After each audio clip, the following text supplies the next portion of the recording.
Guys, dulu tadi racing guys.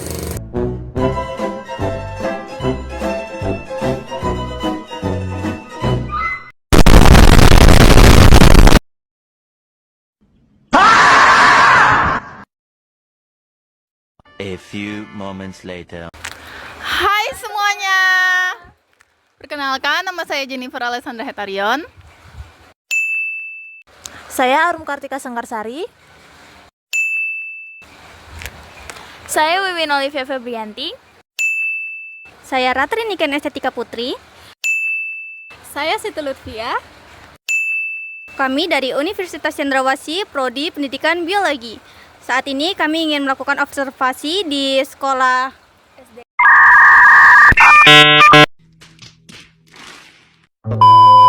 Kami ingin melakukan observasi di SDN Impres Perumnas 1 Waena untuk memenuhi tugas mata kuliah perkembangan peserta didik. Assalamualaikum warahmatullahi wabarakatuh. Waalaikumsalam warahmatullahi wabarakatuh. Bapak bisa minta waktunya sebentar untuk wawancara? Bisa. Sebelumnya kami dari Uncen Pendidikan Biologi ingin melakukan observasi untuk guru jenjang SD. Perkenalkan, saya Niken. Saya Siti Lutfia. Nama Bapak? Nama saya Alif Geger Satria. Oke, Bapak ini lagi ngajar di sekolah mana nih namanya? Saya ngajar di SD Impres Negeri Perumnas 1 Waena. Oke, Bapak udah ngajar berapa lama? Saya mengajar di sini kurang lebih udah ada 5 tahun. Oh, udah lama ya. Bapak kira-kira nih ngajarnya di mata pelajaran apa sih? Saya ngajar di Mapel PJOK. Bapak sebelumnya udah ngajar di mana aja? Sebelumnya pernah mengajar di SMP Pembangunan 5 Yapis, SMP Ali Iksan, sama SMA Tarna Dharma. Oh, udah banyak ya berarti. Kira-kira apa sih kayak perbedaan waktu ngajar di SD, SMP, sama SMA tuh apa? Perbedaannya jenjang kares sistem kematangannya siswa untuk berinteraksi kepada teman sebayanya. Berdasarkan pengalamannya Bapak ini dalam mengajar, apa perbedaan paling mencolok antara peserta didik yang Bapak ajar selama jenjang SD, SMP, SMA gitu? Kalau perbedaan yang mencolok untuk tingkatan, kalau yang di SMA, untuk saya pribadi untuk di bidang PJOK, kalau untuk SMA anak-anak itu sudah punya karakteristik untuk kedewasaannya. Jadi mereka dikasih arahan, mereka sudah bisa bergerak untuk melakukan praktek. Sama dengan SMP juga. Tapi bedanya kalau SMA mereka ke arah bentuk ke atletnya, pola permainan sama aturan permainan. Nah, kalau sedangkan SMP mereka mengenal cabang-cabang olahraga dan aturan permainannya. Nah, kalau yang bidang SD mereka masih pola gerak dasar lokomotor dan non lokomotor. Oke. Bagaimana cara Bapak mengidentifikasi karakter khas dari peserta didik di kelasnya Bapak?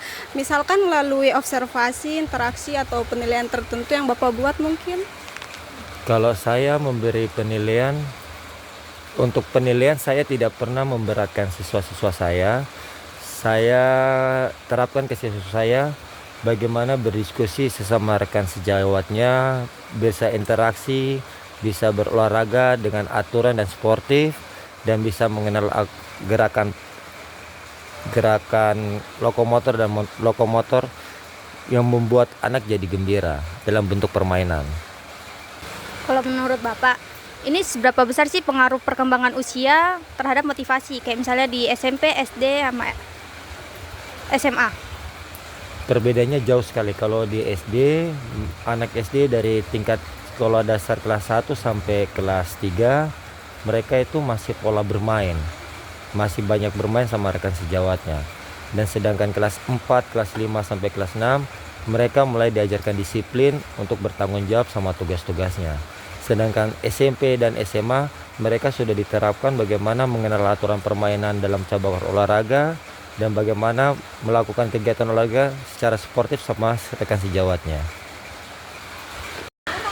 Bagaimana interaksi sosial Bapak bersama peserta didik di kelas?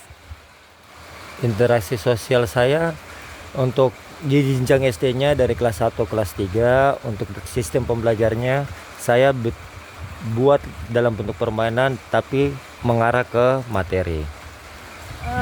Lalu bagaimana cara Bapak mengatasi konflik antara peserta didik yang lainnya gitu, bisa satu anak berkelahi dengan anak yang lain? Awalnya cuma baku ngejek alias bully. Nah, dari kegiatan itu akhirnya jadinya pertengkaran. Saya sebagai guru memanggil kedua pihak, menanyakan permasalahan awalnya seperti apa dan mendamaikan secara baik-baik.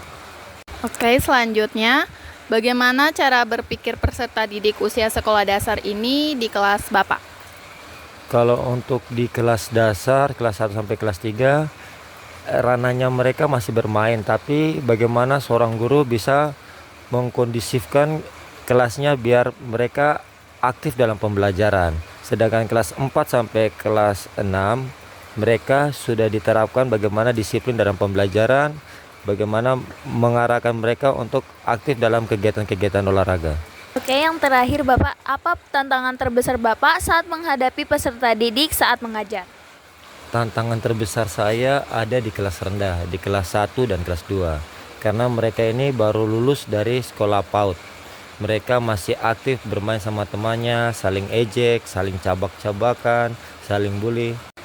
Dan bagaimana cara Bapak mengatasi hal tersebut di dalam kelas?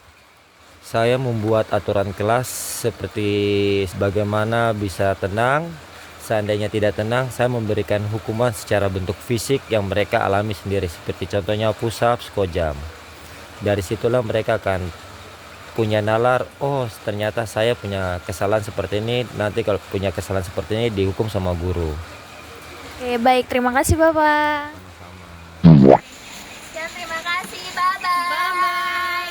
Jangan lupa di like, subscribe, dan lain-lain. Dadah.